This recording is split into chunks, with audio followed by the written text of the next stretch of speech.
lot of growing up messages were like, you're too sensitive, what's wrong with you, and don't feel that way. And I grew up with this belief within myself that I'm not allowed to have my own experience, my own feelings. I had to take care of everybody else's. And it didn't really matter what was happening outside of me. What mattered was, am I going to be the strong one, to take care of everybody else? And I think this resulted in a lot of anxiety for me and a lot of people pleasing, and I lost myself in that state of identity, and it resulted in a bunch of panic attacks, struggling in school, struggling in my own personal relationships because me being sensitive or me feeling too much was going to be detrimental for somebody else. Because if I felt pain, if someone did something to hurt me, I wasn't allowed to claim that as a pain. I wasn't allowed to experience that as a hurt. I had to just say, "Oh, it's fine. Don't worry about me. Let me make you feel okay, but don't worry about me." And this got me into a lot of trouble. Not having boundaries, not being able to say no, not being able to say, "Hey, what you just said or did hurt me." And I'm still struggling with this. I come on here, I teach this 40 hours a week. I was just talking to my mom about this last night. I still struggle with boundaries. I still struggle with my expressing my sensitivity, my feelings and things like that. And becoming aware of when I do feel sensitive, when I do feel hurt, not reacting to it. Because I think there's this like all or nothing thing that happens. I feel all my feelings and I have this huge reaction. I either shut down, I stonewall people, I get rage, angry, I yell, I used to hit, just being real, like I would have this huge reaction, or I would just like say, it doesn't bother me. I'm fine. That's a trigger word, by the way. I'm fine. Freaked out, insecure, neurotic, and emotional. You are not fine.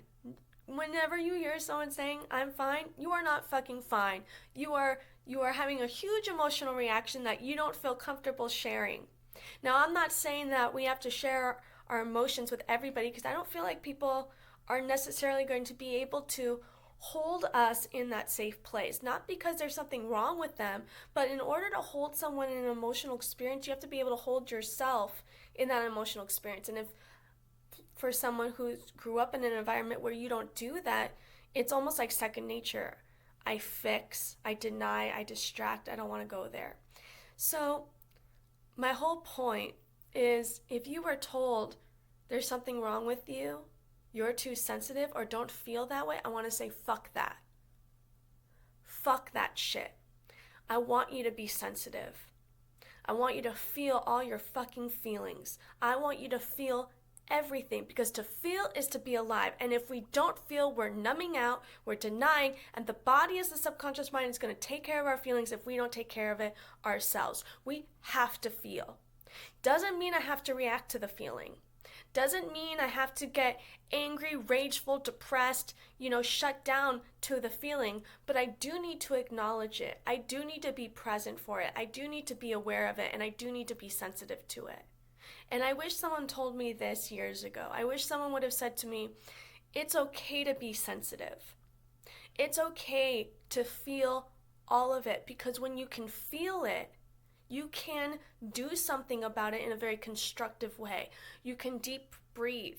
You can become curious about the emotion. You can express your needs in a frontal lobe, constructive, solution-oriented way rather than blame, judge, deny, distract. That's fucking easy. Not feeling our feelings is actually fucking easy, but to be sensitive is to take is to take like a courageous step forward. To feel my feelings and not be afraid of them, that takes courage, because sometimes our feelings are very painful. Sometimes I don't want to accept what's going on for me, because in order for me to accept what's going on with me, that means I have to do something about it. Okay? I work at a rehab that specializes in addiction and mental health, and I would say most of my clients are there to learn how to feel their feelings. You have no idea how many clients I get who are empaths, sensitives, mediums, clairvoyants. All these people with these very sensitive, sixth sensory feelings and awarenesses who have been told don't feel that, what's wrong with you, and you're too sensitive. So I get up in these groups with about 10 to 20 people, and I tell them that the path to recovery, the path to thriving in your life is to feel all of it, the hurt, the pain, the discomfort, to sit with it and learn from it and grow with it. Because that's why we're here. We are here to feel, we are here to heal, and we're here to grow. And we can get stuck in the denial, the distraction, and the numbing.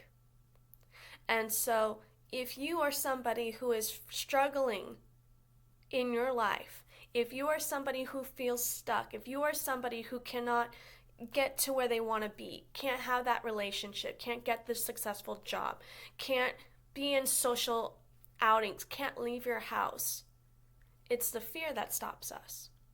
It's the fear of being rejected. It's the fear of being judged.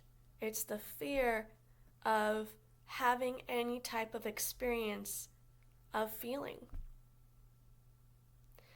And the only way we are going to create the lives that we want is if we feel the good, the bad, and the ugly.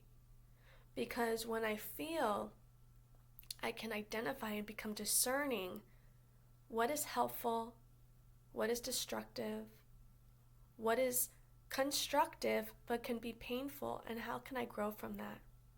I would say feeling your feelings makes you unfuckwithable. Feeling your feelings makes you unfuckwithable. So the next time somebody tells you you're being too sensitive, what's wrong with you, or don't feel that way, you can smile and know you're doing the right thing. Feel your shit. Feel your feelings. Be the self-care athlete I know you can be. It takes courage, it takes strength, and anybody that denies their feelings, that to me is the easy way out. Not feeling your feelings is not courageous, not being of integrity, and it's not growth. Feeling your feelings makes you strong, makes you resilient, and makes you able to become discerning about what you have to do to grow and expand.